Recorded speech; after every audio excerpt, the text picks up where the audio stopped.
Felicia Thelwell needed a quiet moment to breathe, because if her family's finances slipped any further, her mother would force her into the arms of 43-year-old Algernon Jenkins. The thought alone made her chest tighten. The air was still thick and sweetly damp from the afternoon's sudden downpour, but the sun had broken through the clouds, a perfect, fragile light illuminating the narrow country path.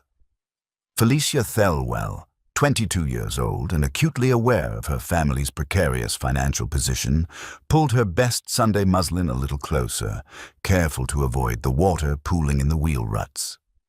Her sanctuary was a worn wooden bench nestled beside the river. Here, surrounded by the cool, comforting green of the country, she could finally escape the breathless anxiety of her mother, Lydia Thelwell. Lydia's primary, and certainly loudest, goal was to see her daughter quickly married to wealth, primarily the wealth of the tedious 43-year-old Algernon Jenkins. Felicia opened her worn copy of Shakespeare, seeking refuge in the noble, tragic language. Her own troubles, though immediate and humiliating, seemed less pressing when measured against the fate of kings and star-crossed lovers. A heavy vibration traveled through the earth, interrupting her focus. It was the unmistakable rumble of a large, expensive travel carriage approaching the bend, a vehicle of immense power, rarely seen on this quiet lane. Felicia instinctively flattened herself against the hedge, but it was too late. The carriage, heavy and imposing, crested the rise. It moved with the reckless speed of a man for whom inconvenience was an unknown concept. The wheel hit a deep, unseen pothole nestled right at the river's edge, creating a perfect, catastrophic splash. A thick, cold sheet of brown river mud erupted from the wheel, covering the entire left side of Felicia's prized Sunday muslin. The silk was ruined, her delicate bonnet spotted, her quiet peace irrevocably shattered. The carriage ground to a halt. A footman, looking suitably horrified, leapt down, but it was the figure who emerged next that silenced the entire world. Duke Jasper stood before her. 32 years old, tall and constructed with the kind of rigid, military grace that spoke of relentless discipline. He wore a coat tailored in the highest style, yet somehow still looked ready for a battlefield. His face, strikingly handsome with sharp features, was utterly cold, annoyed by the unexpected delay. He did not look at the mud on her dress. He looked at the mess. "My sincerest apologies, miss. My driver was careless. I shall pay for the garment." It was a statement, not an offer. A transaction designed to dismiss the incident instantly. Felicia felt the heat rise from her chest, a slow, burning indignation that eclipsed the sting of the cold mud. Voice low, trembling not from fear, but from the insult. "You cannot pay for the insult, Your Grace. It is not merely the muslin. It is your presumption that money can erase your reckless disruption." The Duke paused.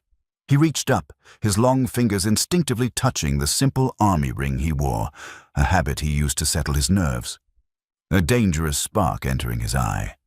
"Then perhaps I am merely paying for your instruction, miss.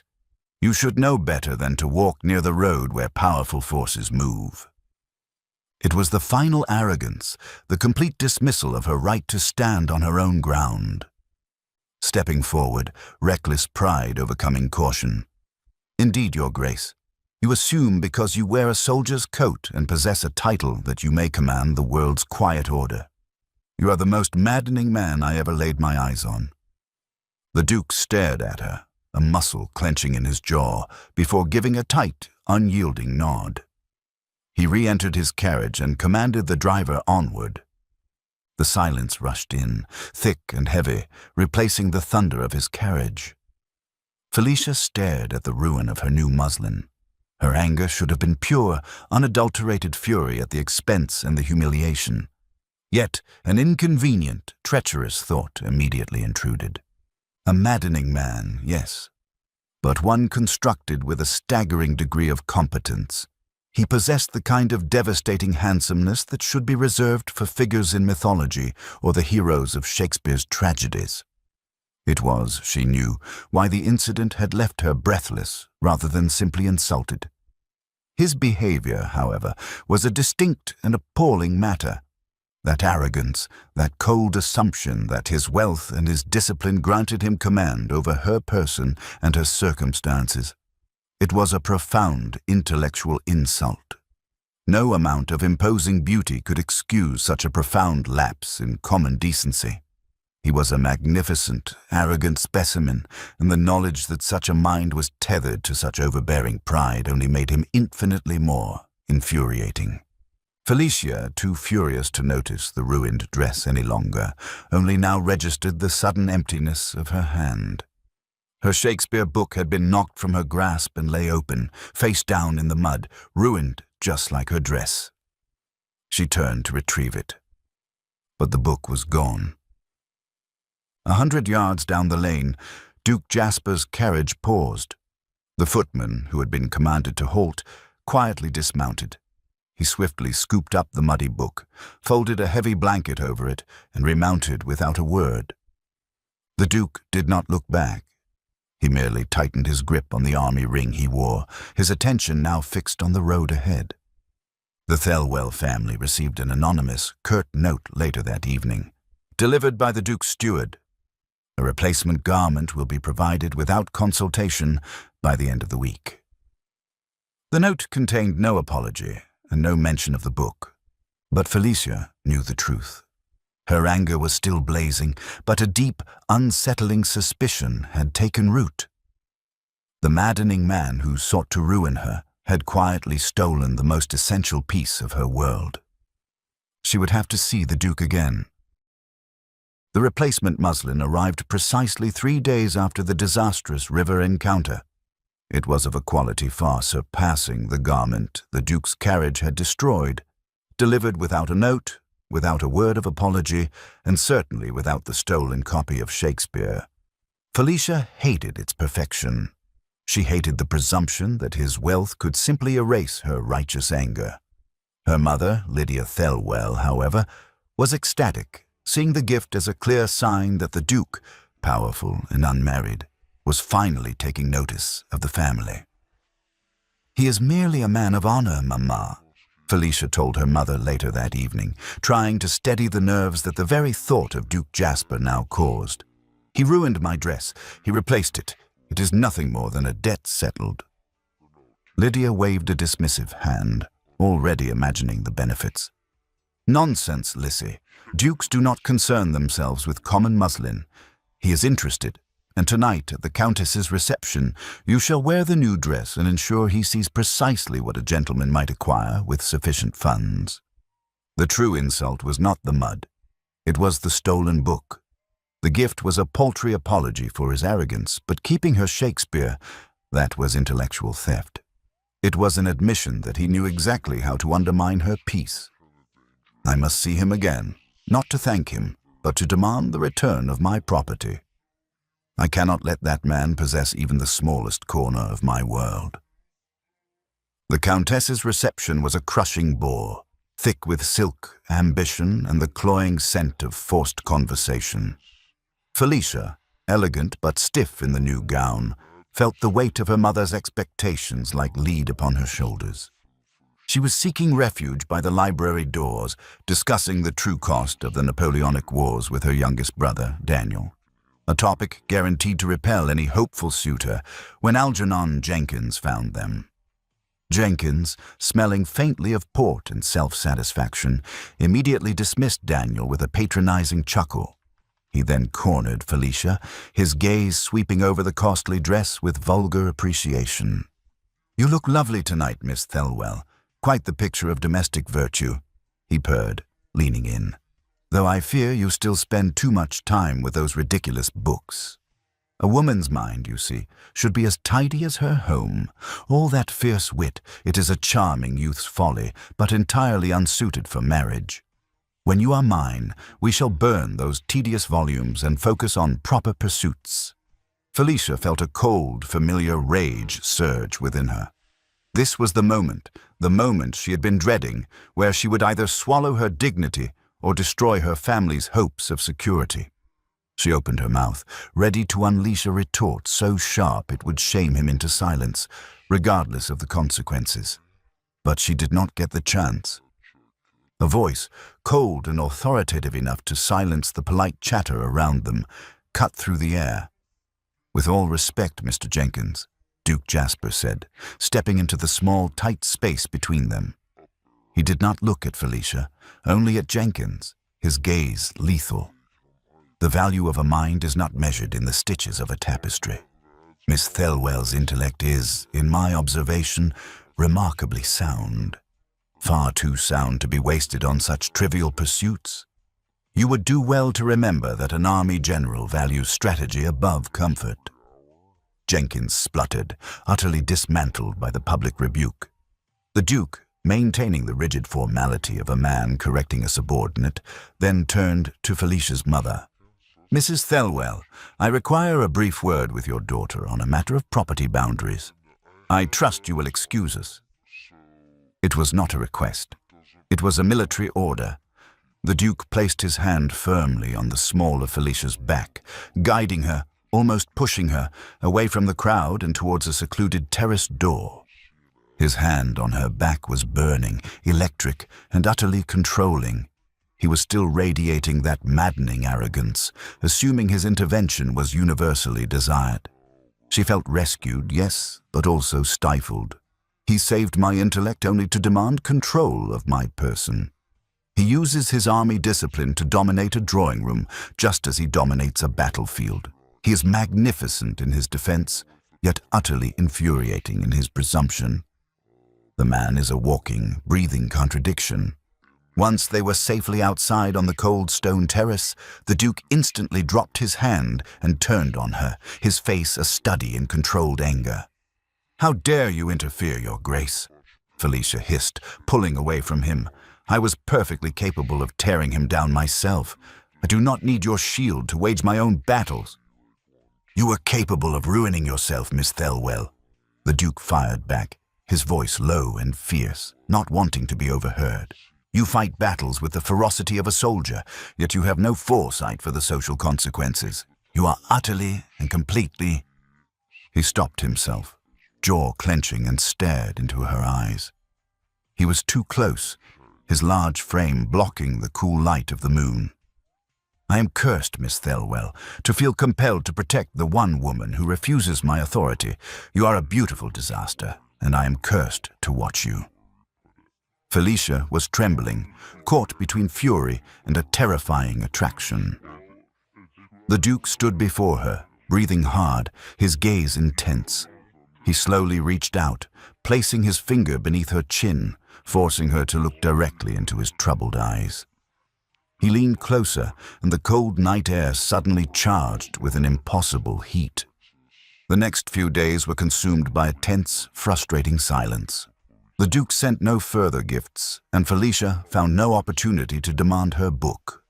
Yet, everywhere she turned, he seemed to be there, a formidable, silent shadow at social gatherings, his presence an inescapable challenge to her hard-won independence.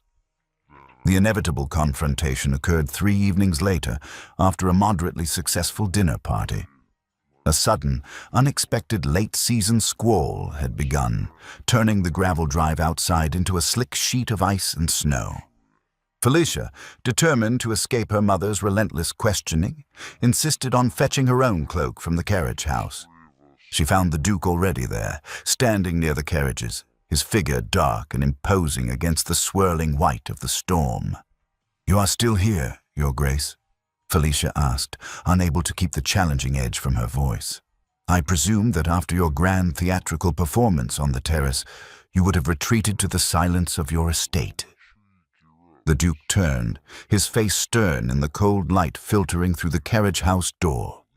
"I remain to ensure certain vulnerable parties do not meet with misadventure on the road home, Miss Thelwell. A foolish decision you seem intent on proving correct." The argument ignited instantly. Felicia threw his arrogance back in his face, citing his arrogance in believing he had jurisdiction over her movements. He retaliated, furious that she was so willfully blind to the practical danger. The shouting was muffled by the wind, but the tension was raw and immediate. "You are insufferable, Felicia." The Duke's voice was sharp, biting through the cold. "You invite peril with your reckless defiance, and yet you refuse the simplest gratitude. Your pride will ruin you. And your arrogance, Your Grace, will leave you a very lonely man," Felicia retorted, stepping closer, fueled by cold and indignation. "You believe every woman requires your military strategy to navigate a drawing room. I would rather be ruined by my own hand than saved by yours." She took an abrupt, indignant step back, slipping violently on a patch of unseen ice. The Duke, mid-sentence, stopped speaking entirely. His eyes widened in primal alarm. Damn her! Damn her stubborn, maddening spine! The Duke was furious, truly, royally incensed by her ingratitude. But the thought of her falling, of her lovely, infuriating head hitting that stone step, he could not tolerate it. He could not bear for the world to harm the only thing he had ever wanted to protect. He was a duke, a soldier, a man of cold logic, yet she had reduced him to a fool acting on instinct. He cursed under his breath. Lunging forward, he grabbed her by the waist, steadying her. Without releasing her, he roughly shrugged off his heavy army greatcoat, the same one he had worn on the day of the mud splash, and threw it over her shoulders. "You drive me to distraction, Miss Thelwell." His voice was rough, barely above a growl, his eyes fixed on hers. "You are too fragile for this battlefield you've chosen." The coat smelled of wool, gunpowder, and rain. It was enormous, heavy, and intensely warm. He was shouting at her, his fury evident in the clench of his jaw, yet his hands were steadying her, protecting her from the elements. This was not the act of a cold, arrogant man. This was the instinct of a deeply caring one, and that contradiction frightened her more than his rage ever could. How could he be so maddening, and yet, in the very same breath, offer such desperate comfort? "And you are too controlling. Release me." Felicia shivered, not just from cold, but from his sudden, overwhelming closeness and the warmth of his coat. The Duke's gaze dropped from her eyes to her lips. He pulled back, slowly releasing her waist, but his hands remained on her shoulders, holding the coat in place. He looked physically unwell, shaken by his own instinctive act. Felicia stood there, the coat heavy and warm around her, her heart hammering against her ribs. The Duke's fingers tightened slightly on the wool. Then he stepped back, leaving her utterly breathless. She knew then that the battlefield was not the drawing room or the road. It was here, between them, and the war was already lost. The very next morning, Felicia waited. She did not seek the Duke out, but she knew his habits, his sense of duty. He found her by the river path, near the spot where her dress had been ruined, a perfect neutral ground, and one that allowed her to maintain her dignity. She held the heavy army coat he had given her in her arms, treating it as an object of immense, complicated weight. The Duke approached her, his face paler than usual, his demeanor stiff and formal. "Miss Thelwell," he began, his voice flat, "I must apologize for my behavior last night. My conduct was unacceptable. I allowed my sense of propriety to eclipse my respect for your person." Felicia did not let him finish. She tossed the coat onto a nearby bench, the heavy wool falling with a soft thud. "Your Grace, I do not want your apologies, and I certainly do not want your garments. I want the truth. Why do you insist on intervening in my life? Is it simple arrogance? Is it a soldier's boredom, seeking a convenient distraction? Or is it something so profound that it frightens you?" She had moved closer, her eyes blazing with the same intellectual fire he had seen at the reception, but amplified by the intimacy of their location. She was not demanding an excuse. She was demanding honesty. The Duke knew she wanted the truth. She demanded the very thing he swore never to reveal, his duty, his sacrifice, the true financial threat to her family. He could not tell her. He could not risk her dignity or her safety. She was pushing him past his limits, demanding a surrender he could not give. He was a man of discipline, of cold logic, and yet, standing here, with her fire burning so close to his own, all he could feel was ruinous, desperate need. He had to stop her. He had to control this. In a sudden, desperate surge, the Duke lost the battle for control. He did not speak. He simply closed the distance between them, cupping her face with his large hands, and claimed her lips. It was not a gentle kiss. It was demanding, possessive, and utterly overwhelming, the kiss of a man whose discipline had broken beneath the weight of relentless desire. Felicia gasped, her hands instinctively flying to his chest, pushing against the unyielding muscle. Then, just as abruptly as it began, the Duke tore himself away. He stumbled back a step, breathing hard, his face a mask of profound, unadulterated shame.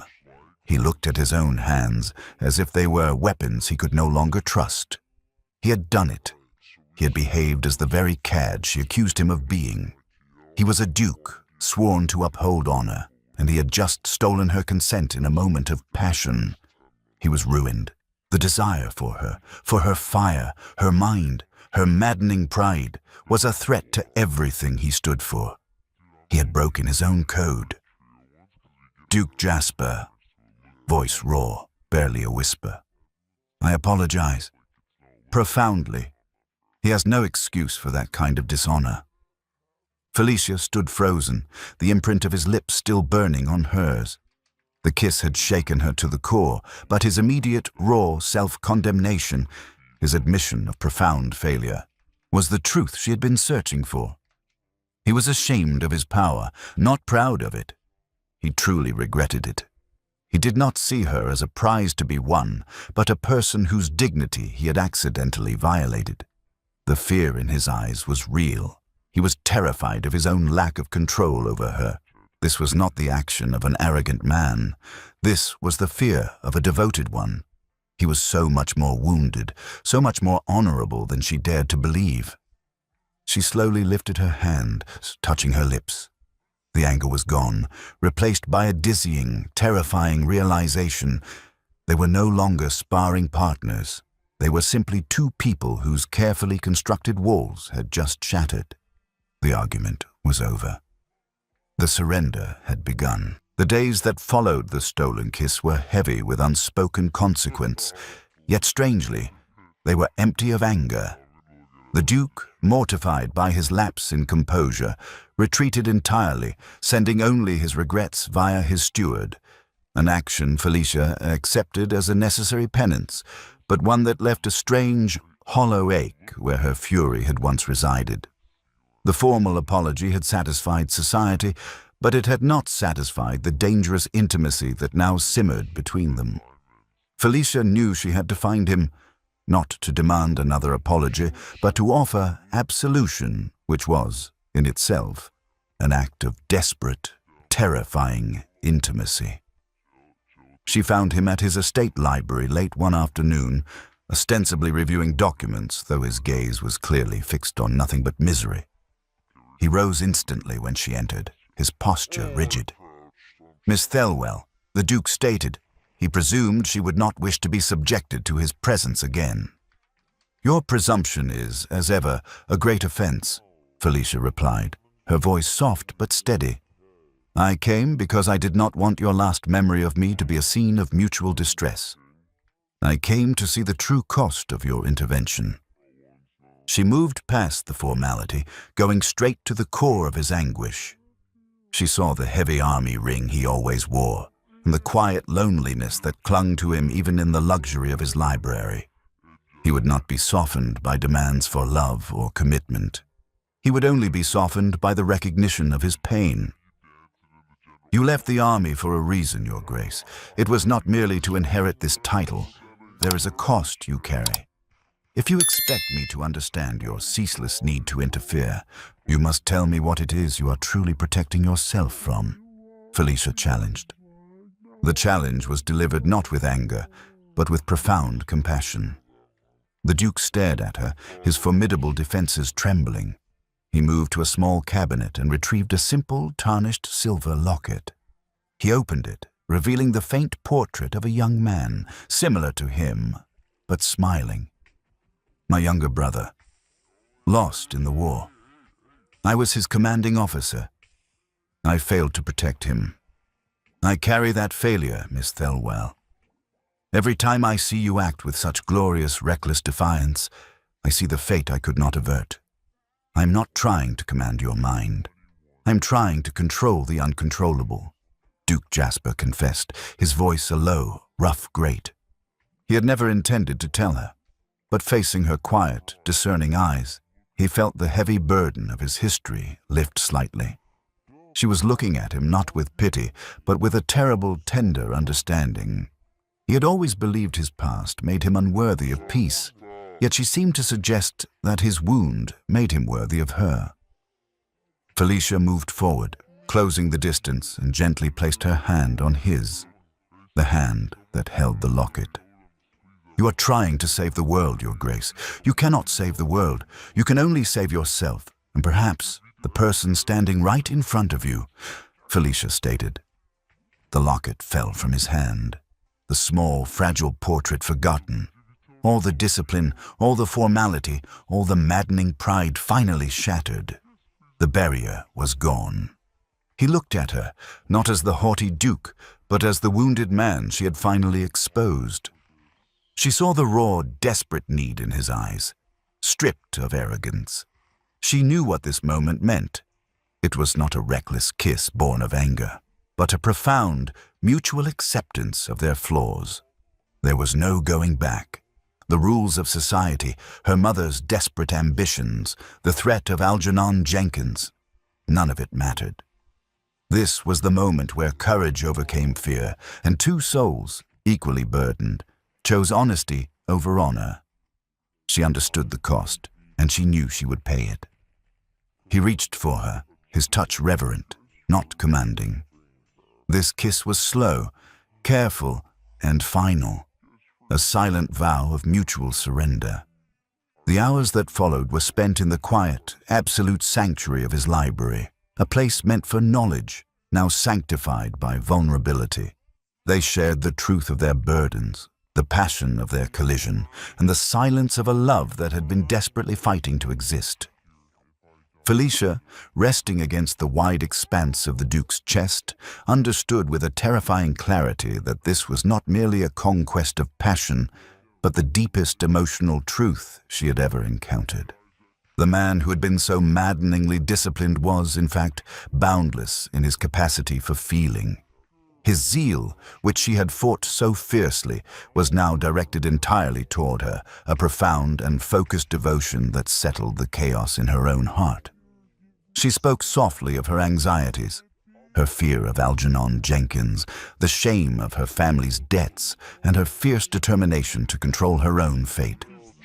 He listened, not with judgment, but with the quiet intensity of a commander internalizing essential intelligence.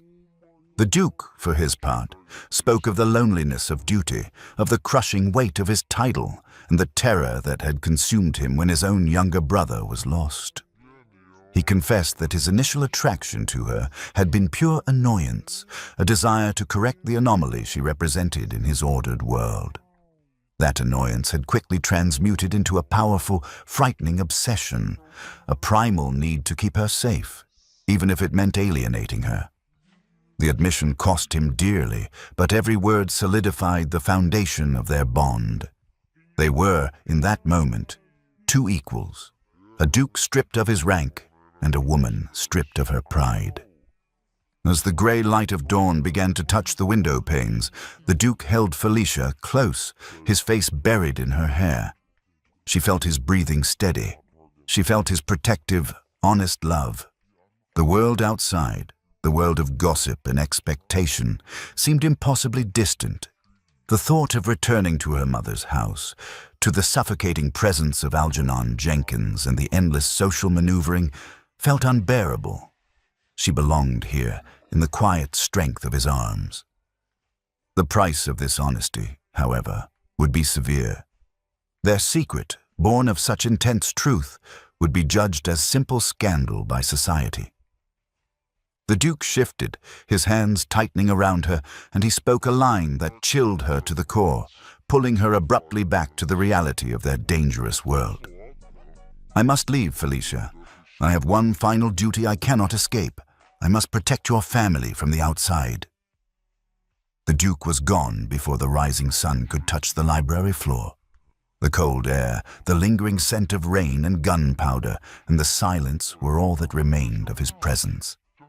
Felicia stood alone, the memory of his solemn, sacrificial kiss burning on her lips. She ran to the desk, finding no note, no scrap of paper that proved his love. He had truly burned his private promise, leaving her with nothing but the terrible memory of his honest devotion. But 3 days later, a letter arrived, bearing the seal of the Duke's steward and a cryptic postmark from Edinburgh, Scotland. Felicia tore the wax seal, her heart hammering against the simple army ring she now carried in her pocket. The letter was formal in its address, referencing the necessary affairs of state, but the words held a palpable, urgent emotion that belied the neat script. "Miss Thelwell, my duty requires this absence, which I confess is executed with a military bluntness I deeply regret. I write to inform you that I have safely arrived at this distant post to secure matters which bear directly upon the well-being of your future. I pray you retain your patience with me. I find I cannot amend the past, but I will ensure your future is secure. Please inform me, without delay, of the state of your health. Are you taking suitable meals? Does the cold affect your sleep? I trust you will protect your strength, for mine is currently failing me. Know that I contemplate no decision, nor conduct any business, without measuring its effect upon your peace." Felicia read the letter twice, her tears blurring the elegant script. He had used the language of direct, desperate concern, sleep, health, meals, to ask her if she was broken, if she was safe, and if she was still thinking of him. The vulnerability was immediate and profound. Felicia immediately replied. She did not mention her confusion, nor did she speak of the mortgages. She simply told him of her tedious mother, the arrogant visits of Algernon Jenkins, and assured him that her health was fine, but her solitude was difficult. Over the next 2 months, a profound, passionate correspondence deepened their bond far beyond the superficial intimacy of their night together. The Duke wrote of the crushing weight of diplomatic duty, and she wrote of the quiet beauty of the river path. He consistently asked if she was eating properly, if the weight of society was too great, and reiterated his deepest sorrow for his conduct at the start of their acquaintance. The Duke's devotion was proving boundless, shielded by the appropriate use of "your humble servant" and "duty requires." He was, through these letters, revealing a soul consumed by her welfare. Then, 6 weeks into the correspondence, approximately 3 months after his departure, the first wave of nausea struck. Not grief, but sickness. A terrible, dizzying clarity swept over Felicia. She ran to her mirror, examining the subtle changes in her body, noticing the exhaustion that was not related to social fatigue. She touched her flat stomach, her hand trembling. It had been 6 weeks since the start of the correspondence, confirming her terrifying suspicion. She was carrying his child. Felicia immediately withdrew, using the excuse of a severe country cough to avoid all society. She could not write the news in the formal, measured voice he required. She spent a week in agonizing contemplation, knowing this news would utterly destroy his peace. She wrote the letter simply, honestly, and without any demands. "Your Grace, I thank you for your continued regard. I confess that the sun does not shine here, and my health is more precarious than I previously admitted. You spoke of the depth of your regret regarding the start of our acquaintance. Know that I am now carrying the permanent consequence of that beginning. I am with child. I await your decision, whatever it may be." She sent the letter immediately, knowing the courier would take 2 weeks to reach Edinburgh. Her heart broke for the man she knew would receive it. Felicia endured 3 more agonizing weeks. The Duke's next letter was not in the mail. Instead, a frantic, unprecedented summons arrived from the Thelwell estate's butler, stating that an exhausted, disheveled Duke Jasper had just ridden into the estate, demanding to see Miss Thelwell immediately. He had returned 4 months after leaving, 2 months earlier than planned. The moment the estate butler delivered the frantic summons, all of Felicia's carefully constructed dignity nearly failed her. Duke Jasper had returned 4 months after leaving, 2 months early, a clear sign that her letter had struck him with the force of a cannonball. He had solved his complex mission faster than anticipated, abandoning his planned honorable return to address the devastating news she had delivered. Felicia did not rush. She took a moment to ensure her gown was perfectly straight, smoothing the muslin over her body, which was now carrying the unmistakable fullness of a 4-month pregnancy. She deliberately pulled the army ring from her pocket and clutched the heavy silver band firmly in her palm. She would meet him with her dignity intact, forcing him to confront the truth of his actions, not her despair. She walked into the library, where the butler indicated he was waiting. The scene was shocking. The Duke, usually the epitome of order and impeccable grooming, was utterly disheveled. His coat was covered in dust from a hard ride, his face drawn with sleepless travel, and his striking light blue eyes were wide with a desperate, terrible sorrow. He looked at her not as a beautiful woman, but as a casualty of his own flawed honor. "Felicia," the Duke whispered, his voice so raw it was barely recognizable. He did not move toward her. His hands remained clenched at his sides. "Your Grace," Felicia replied, her voice calm and steady. "I received your summons. You returned sooner than anticipated. Was your mission in Edinburgh not successful?" Her control shattered his composure entirely. He flinched, staring at the visible reality of her condition, the beautiful, vulnerable swell that her careful dress could no longer completely hide. The Duke was utterly undone. His 4 months of self-imposed exile, his rigorous adherence to duty, his burning of the promise, all of it had been for nothing. He had tried to protect her dignity by sacrificing his love, and instead, his love had created the very ruin he sought to prevent. The guilt was a physical agony, tearing through the defenses he had meticulously rebuilt during his mission. The mission in Edinburgh had been swift and devastatingly successful. He had dismantled Algernon Jenkins' debt structure and quietly secured her father's mortgages, preparing to return honorably. But then, her letter arrived, and the entire landscape of his duty dissolved into dust. "Successful?" the Duke repeated, the word bitter in his mouth. "The financial matter is settled. Jenkins is neutered, but I have failed, Felicia. I have failed you in the most profound way a man may fail a woman." He finally moved, but not to embrace her. He moved to the nearest chair, collapsing onto it, burying his face in his hands. His shoulders began to tremble violently.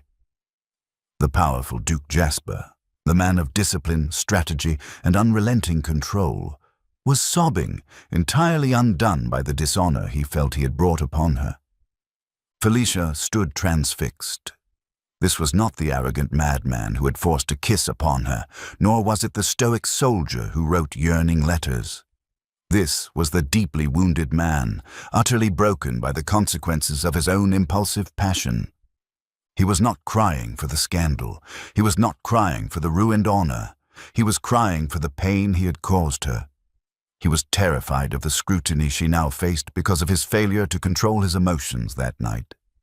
Felicia slowly walked over to him, her heart aching with a deep, maternal tenderness that eclipsed her earlier resentment.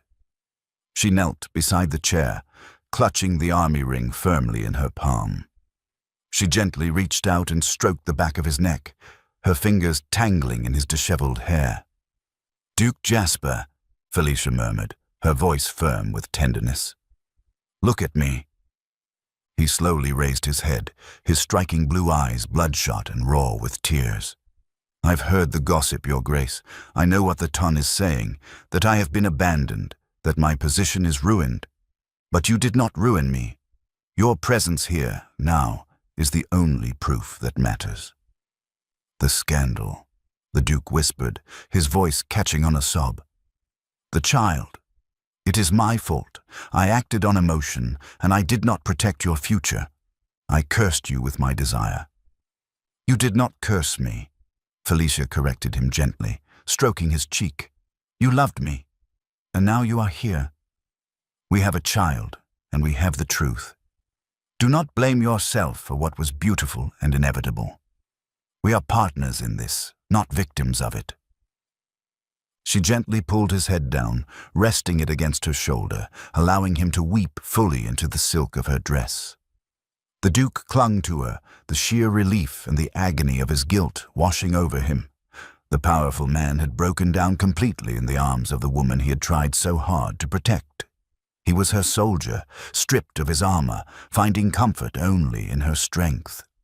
I will claim you, the Duke vowed, his voice muffled against her gown. I will shield you from every whisper. I will marry you immediately, today if possible. I swear you will never suffer for my failure. Felicia held him tightly. The maddening man had finally become her greatest comfort. The emotional reckoning in the library had lasted only minutes, but it had irrevocably changed the landscape of their lives. The Duke, renewed by Felicia's forgiveness and her quiet, fierce strength, pulled back from her, his face still streaked with shame, but his eyes now burning with focused resolve. He was no longer the guilty man. He was the protective commander. We have no time for tenderness, my love, Duke Jasper stated, rising swiftly. We must secure your honor before the gossip catches fire. Where is your mother? Felicia, recovering her own composure, smoothed her dress. She is likely attempting to coax another visit from Algernon Jenkins. He is currently unaware of his financial ruin. Excellent, the Duke replied, a sharp, dangerous quality returning to his voice. Then he shall witness his complete and final defeat. The Duke did not wait for his carriage. He placed his heavy army greatcoat over Felicia's shoulders, the familiar gesture now carrying the weight of permanent ownership, and escorted her quickly to her family's drawing room. The scene was precisely as Felicia had described. Lydia Thelwell was holding court near the fireplace, attempting a conversation of calculated intimacy with Algernon Jenkins, who was preening under her attention. The entrance of the Duke, still disheveled from travel and gripping Felicia's hand with fierce intensity, brought the room to a horrified silence. Your Grace, what an unexpected, marvelous surprise. Lydia Thelwell gasped, her social instincts immediately overriding her shock at his unannounced return. You have returned just in time to hear Mr. Jenkins's excellent news regarding— Silence, Mrs. Thelwell, the Duke commanded, his voice cutting through the air with a volume and authority that silenced the very walls. He ignored the woman entirely, focusing his lethal attention on Jenkins, who was scrambling to rise.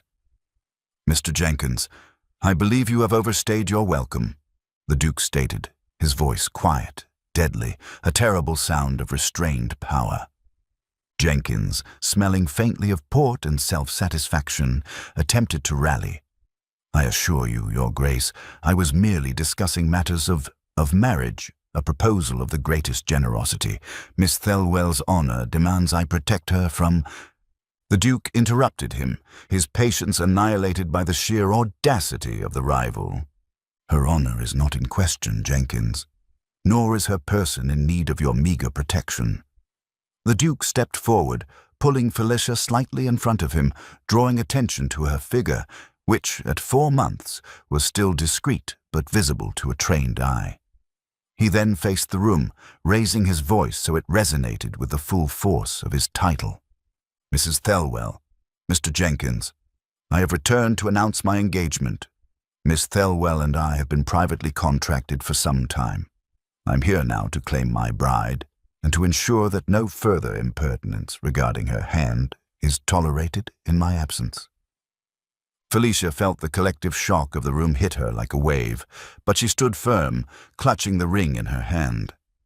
Lydia Thelwell staggered backward, clutching her chest. Her face was a glorious spectrum of shock, relief, and social terror. Contracted. "But, my dear Duke, this is terribly irregular. We must have time for the announcements and the—" She trailed off, realizing her daughter was marrying the highest-ranking man in the room. Her terror of scandal was immediately replaced by the ambition of becoming the mother of a duchess. Algernon Jenkins was not so easily defeated. He rose, pale with indignation and desperation.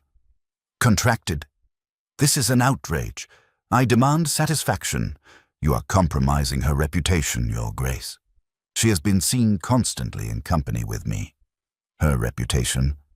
Her reputation is now mine to defend," the Duke thundered, his control finally slipping.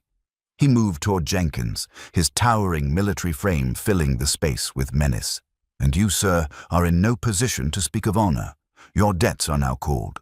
I suggest you retire to your solicitor immediately, unless you wish to spend the afternoon in debtor's prison. You will never approach Miss Thelwell again." The threat was clear, backed by the implicit knowledge that the Duke had secured the means to execute it. Jenkins, utterly dismantled, fled the room without another word, his ambition crushed by the Duke's financial and social authority. The Duke turned back to Felicia, his fury dissolving into protective tenderness.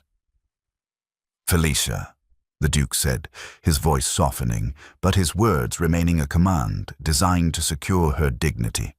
"We shall be married quietly, by special license, immediately.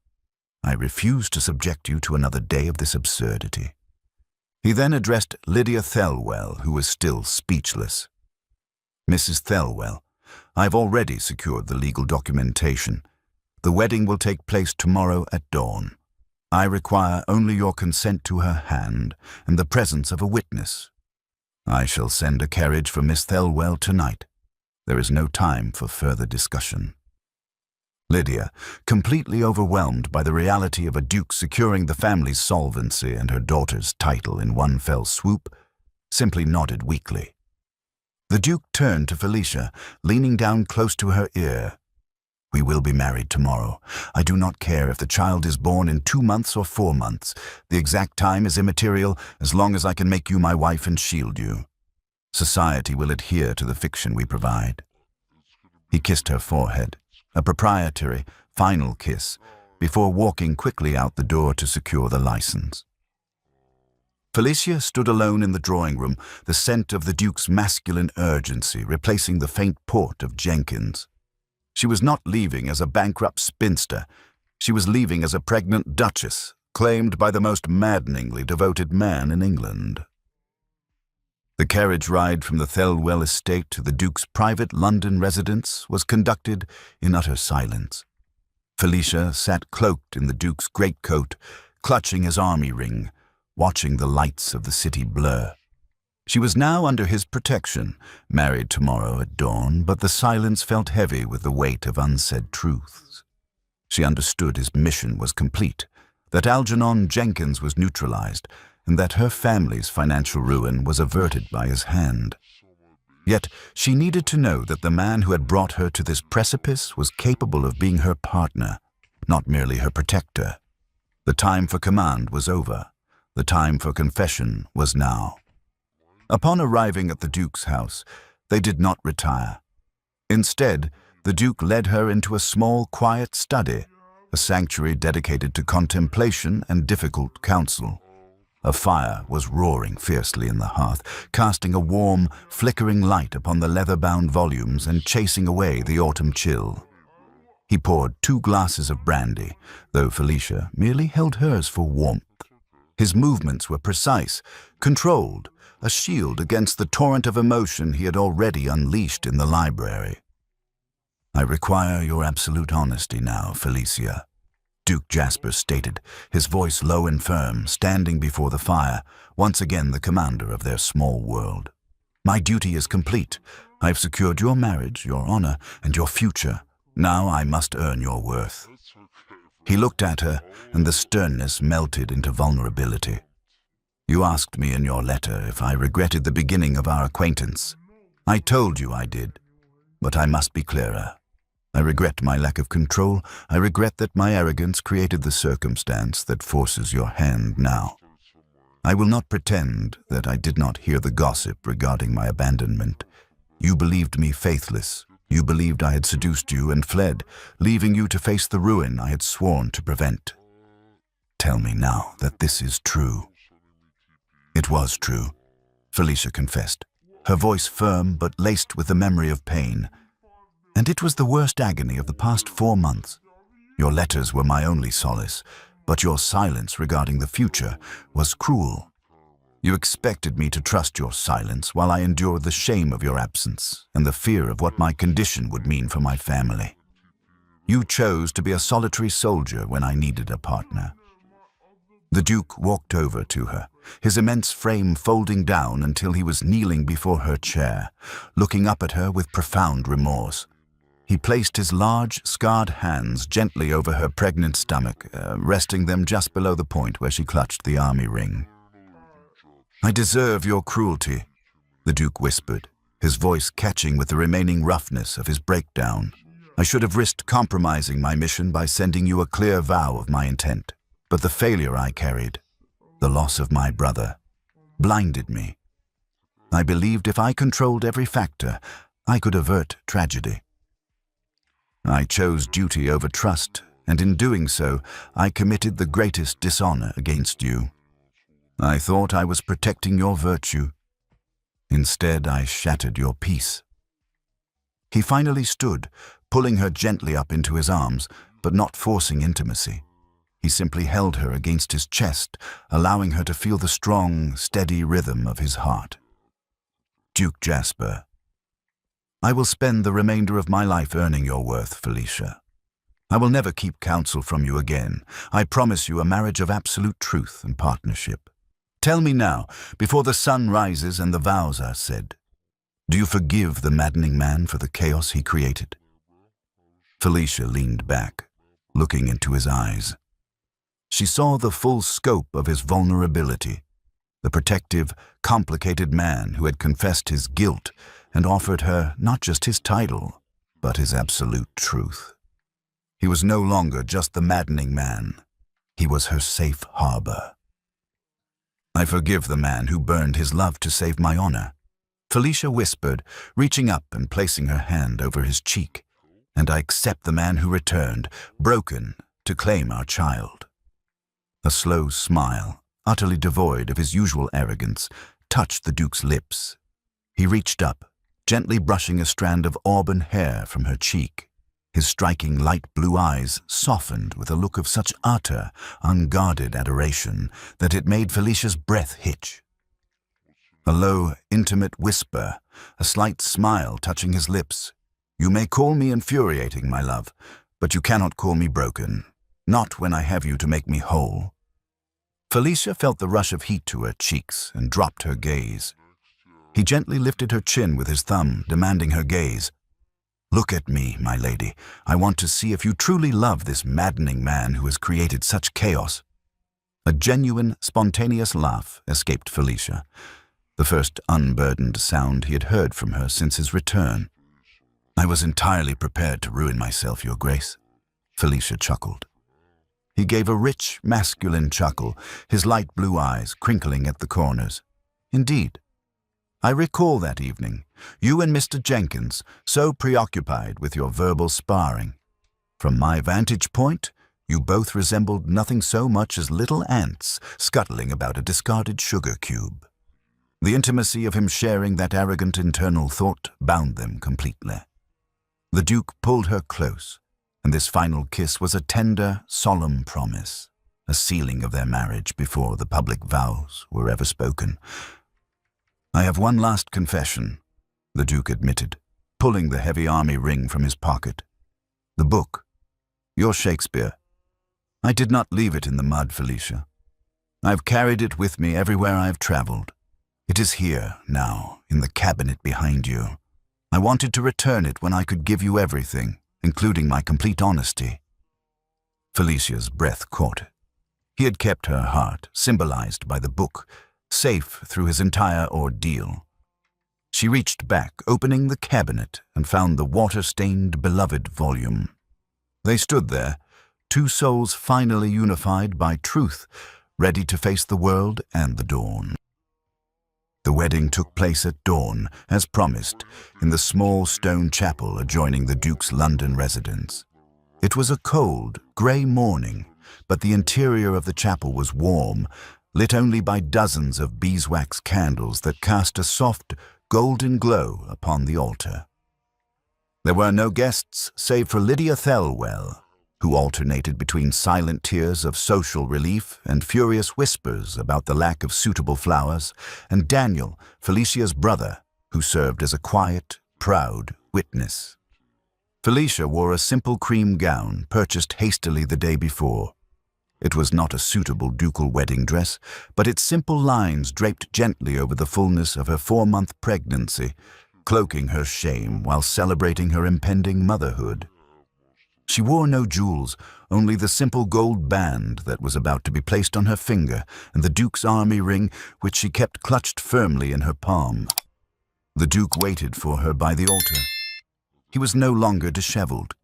He was immaculate in his formal morning attire, yet his face was lined with the exhaustion of the previous night's emotional reckoning and the furious haste of the morning. His striking light blue eyes were fixed solely on her. When she reached him, the priest began the ceremony immediately. The Duke did not recite the traditional formal vows. When asked to speak, his voice was raw, breaking slightly with the emotion he had held back for so long. "Felicia, I take you as my Duchess, as my partner, and as the mother of my child." Felicia felt the tears finally spill down her cheeks, not tears of fear, but of profound, warm relief. The Duke held her gaze, defying every rule of social propriety. He would not stand before God and lie about the consequence of their love.